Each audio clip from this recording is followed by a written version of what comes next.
আমাদের বাঙালিদের কালচার ভালো না।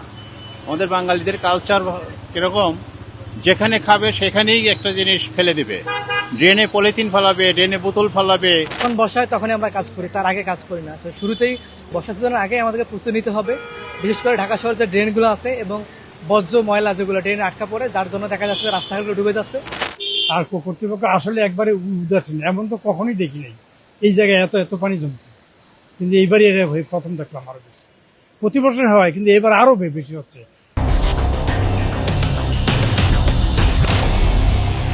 আন্ডারগ্রাউন্ড ড্রেনের ভিতরে আপনি সিমেন্টের বস্তা, ইটের বস্তা, এগুলো সিটি কর্পোরেশন পরিষ্কার করার দায়িত্ব, সেটা পরিষ্কার করে না কখনো।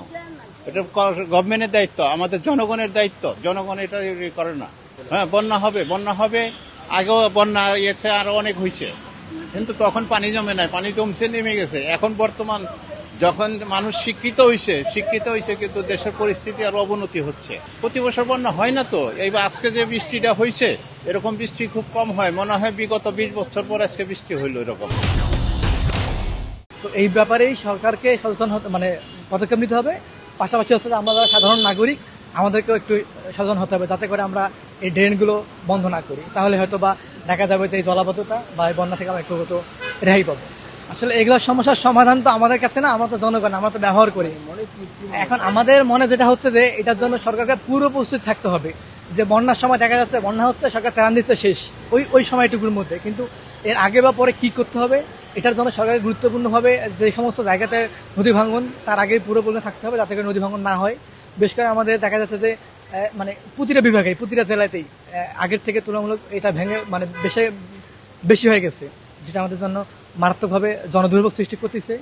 আর বিশেষ করে যারা অতি দরিদ্র, সমাজের যারা নিম্ন স্তরের জনগণ, তাদের জন্য এটা খুবই ভয়াবহ রূপ ধারণ করতেছে। তো এটার জন্য এটা আমাদের প্রয়োজনীয় পদক্ষেপ, যেমন আশ্রয়ণ প্রকল্পগুলো বেশি বৃদ্ধি করতে হবে এবং আশ্রয় কেন্দ্রগুলো আগে থেকে পূর্বপ্রস্তুতভাবে নিতে হবে। তারা বুঝবে যে এবার বৃষ্টিতে ভিজবে বা ডুববে, আমরা সেইটা চর্চা করছি না। আমরা বৃষ্টি হয়েছে আর ডুবে গেছি, কিন্তু কথা ছিল আবহাওয়ার যে ক্যারেক্টার আছে, ক্যারেক্টারকে বুঝতে পারবে আমার আবহাওয়াবিদরা।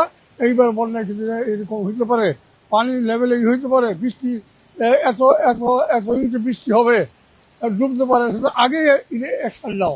সেরকম চিন্তা আমাদের আশা নাই, করি নাই, পারি নাই। আসলে কেতা দিয়ে আছে বাস্তবে।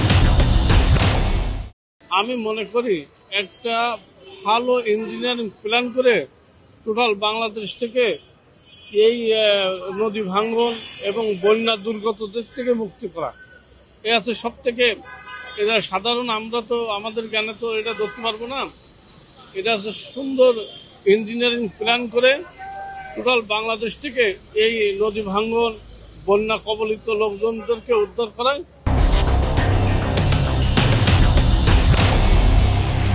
উৎসব মানে প্রাণ লাছাসে মাই।